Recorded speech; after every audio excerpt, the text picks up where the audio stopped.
आत्मा क्या है? आत्मा के संदर्भ में बहुत सारे मिथ और बहुत सारे सवाल हैं कि आत्मा शरीर में कब प्रवेश करती है, कहाँ रहती है, कैसे रहती है और किन हालातों में शरीर से बाहर जाती है, और भूत का इससे क्या संबंध है। जैसे कि मैंने पिछले वीडियो में बताया था कि भूत का सच क्या है और भूत का जो आंतरिक उद्गम स्थल जो कॉन्सेप्ट है आत्मा से शुरू होता है। तो साथियों पूरी जानकारी बताऊंगा, 100% सच बताऊंगा, प्रैक्टिकल बताऊंगा। उससे पहले रिक्वेस्ट करूंगा कि अभी तक मेरा चैनल सब्सक्राइब नहीं तो कृपया चैनल सब्सक्राइब कर लीजिए। और इस वीडियो के बाद एक वीडियो और बनेगा साथियों, तो कृपया इस वीडियो में अंत तक देखिएगा, तभी भूत और आत्मा, प्रेत, जिन सबका कॉन्सेप्ट क्लियर होगा। तो साथियों चलिए शुरू करते हैं आज की सच्चाई आत्मा के संदर्भ में क्या रखने वाला। तो साथियों आत्मा का जो कॉन्सेप्ट है उसको क्लियर करने के लिए हम सजीव और निर्जीव के रूप में प्रकृति में पाए जाने वाले दो तरह के पदार्थों की छानबीन कर लेते हैं। पहला सजीव।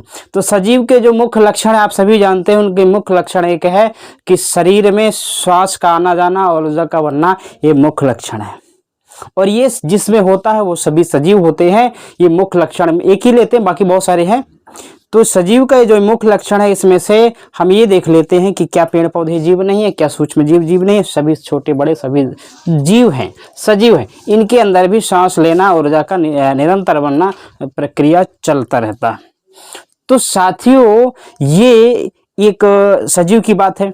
अब बात कर लेते हैं निर्जीव की बात। तो निर्जीव में जो भी आते हैं वो सभी सांस नहीं ले सकते, किसी तरह का जैविक लक्षण प्रदर्शित नहीं करते हैं। जब किसी तरह का जैविक लक्षण नहीं प्रदर्शित करते हैं तो कुछ उदाहरण ले लेते हैं कि जैसे गेहूं, चने एवं विभिन्न फसलों के बीज, ईंट, पत्थर, कंकड़, विभिन्न तरह की निर्जीव वस्तुएं।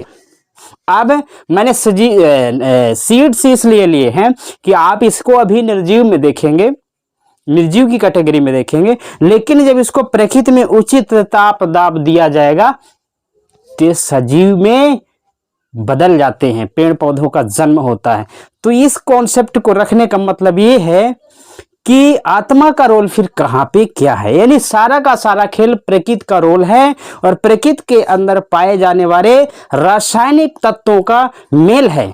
इन्हीं रासायनिक तत्वों के मेल से जैविक प्रक्रिया होती है हमारे शरीर में, अन्य जीवों में होती है। ऐसी से रासायनिक प्रक्रिया, जैव रासायनिक प्रक्रिया के तहत ही जीवों का जन्म होता है। जैसे कि विभिन्न फलों से, विभिन्न कृषि के बीजों से और उनका पौधों का जन्म होता। पहले वो निर्जीव में रहते हैं और जैसे ही उचित ताप दाब दिया जाता है उसके अंदर का जैव रासायनिक गुण जाग जाता है, जागृत हो जाता है और वो सजीव में कन्वर्ट होता है।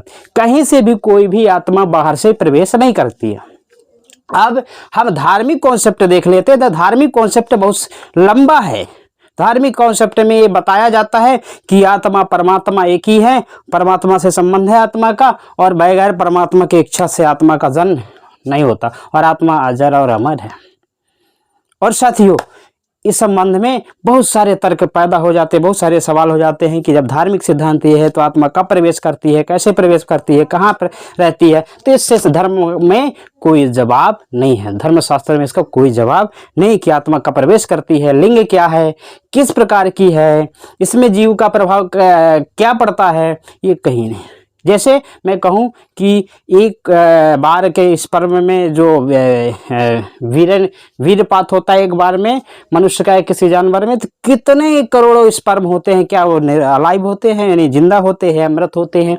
जैसे सीड्स की बात की, वो मृत होते हैं, जिंदा होता है। इस तरह से बहुत सारी कॉन्सेप्ट हैं विज्ञान के जिसको सॉल्व करने में सक्षम नहीं है धर्म, जिनको बताने में सक्षम नहीं है धर्म। यानी आप कॉन्सेप्ट क्लियर कर लीजिए कि आत्मा का जो कॉन्सेप्ट है वो मिथ है, वो झूठ है। आत्मा का जो कॉन्सेप्ट है वो सही क्या है, आत्मा जो है एक आत्म शब्द से बना है और इसी को आत्म स्वयं की बात की गई है, आत्म की स्वयं के सत्य की बात की गई। तो स्वयं को, सत्य को, मानव को अपने विचार, अपने ध्यान स्वयं में केंद्रित करके मनुष्य के अंदर जो बुराइयां हैं उसको नष्ट करना चाहिए, मनुष्य के अंदर जो जातिवाद, भेदभाव उसको नष्ट करना चाहिए।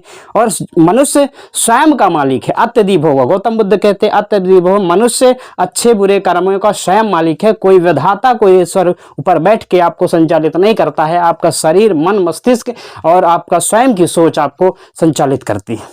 तो इसको, सोच को, यानी कि मनुष्य की केंद्रित जो सोच है, मानव कल्याण केंद्रित जो सोच है, उसको भटका कर चालाक और धूर्त लोगों ने क्या सोचा कि कैसे लोगों को गुलाम बनाए रखेंगे, कैसे शोषण करेंगे। इसलिए आत्मा और ईश्वर की मनगढ़ंत कहानियां लिख करके लोगों के अंदर डर पैदा करके और लंबा खेला खेला गया धर्म का।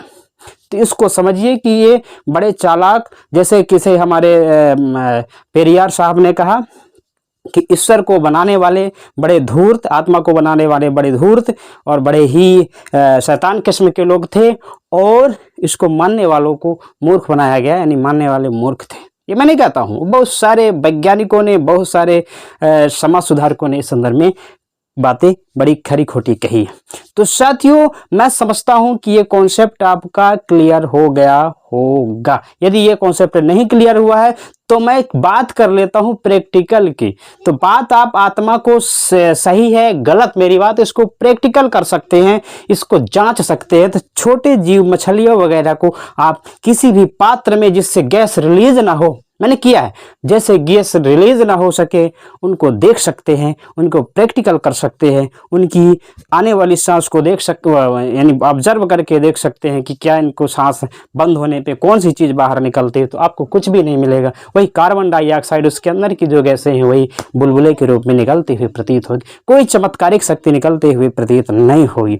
और भी डिटेल से जानकारी चाहिए तो मेरा सेकंड वीडियो वैज्ञानिक और डॉक्टरों को लेकर के है, तो आत्मा के संदर्भ में, तो आप उसको देख सकते हैं। तो साथियों, हमें लगा कि ये वीडियो आपको पसंद आया होगा। तो वीडियो पसंद आए तो लाइक, कमेंट, शेयर करना ना भूले और चैनल सब्सक्राइब करना ना भूले। धन्यवाद।